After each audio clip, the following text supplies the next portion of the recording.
સુરત મહાનગરપાલિકા સંચાલિત સ્મીમેર હોસ્પિટલમાં ફરજ બજાવતા 6 જેટલા ડોક્ટરોએ અચાનક જ રાજીનામું આપી દેતા ચકચાર મચી।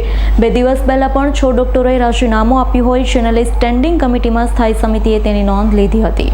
સુરત મહાનગરપાલિકા સંચાલિત સ્મીમેર હોસ્પિટલમાં એક સાથે વધુ 6 જેટલા ડોક્ટરોએ રાજીનામું આપી દીધું। 2 દિવસ પહેલા પણ 6 ડોક્ટરોએ રાજીનામું આપ્યું હોય, જેને લઈ સ્ટેન્ડિંગ કમિટીમાં સ્થાયી સમિતિએ તેની નોંધ લીધી। ડોક્ટરો ખાનગી હોસ્પિટલમાં વધુ આકર્ષક પગાર અને સુવિધાઓની લાલચ જોડાઈ રહ્યા છે, જેથી આ સમસ્યા નવી નથી। ભૂતકાળમાં પણ અનેક ડોક્ટરોએ સ્મીમેર છોડી ખાનગી ક્ષેત્ર તરફ પલાયન કર્યું છે। ઓછો પગાર, અપૂરતા સાધનો, કામનો અતિશય બોજ આની પાછળના મુખ્ય કારણો છે। આના પરિણામે દર્દીઓને લાંબો સમય રાહ જોવી પડે છે, સારવારની ગુણવત્તા પણ ઘટી રહી છે। ગરીબ અને મધ્યમ વર્ગના લોકો માટે આશાનું કેન્દ્ર ગણાતા સ્મીમેર હોસ્પિટલમાં આવી પરિસ્થિતિ છે। ડોક્ટરના રાજીનામા આરોગ્ય સેવાઓની વિશ્વસનીયતા પર પ્રશ્નચિહ્ન ઊભું કરી રહ્યું છે। સ્મીમેરના વિવિધ વિભાગના વધુ 6 ડોક્ટરોના રાજીનામાની દરખાસ્ત શાસક સમક્ષ મૂકવામાં આવી, ત્યારે આ મામલે હવે શાસકો શું નિર્ણય લેશે તે જોવું રહ્યું। ખૂબ જ મધ્યમ પરિવારના દર્દીઓની સારવાર થતી હોય છે।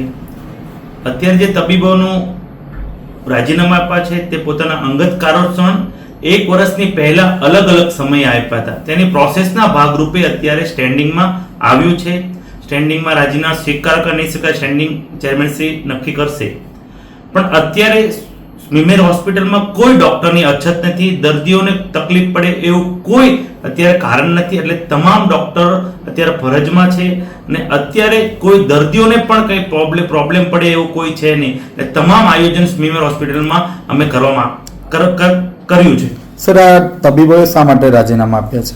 એ પોતાના અંગત કારણોસર રાજીનામા આપ્યા છે। અલગ અલગ સમય 1 થી 1.5 વર્ષ કે 2 વર્ષની અંદર અલગ અલગ ડોક્ટરે અલગ અલગ ટાઈમે રાજીનામા આપ્યા હતા। સર, ડોક્ટરોના રાજીનામા સ્વીકાર્યા છે, ત્યારબાદ કોઈ હોસ્પિટલની અગવડતા ન પડે તે માટે કોઈ વ્યવસ્થા?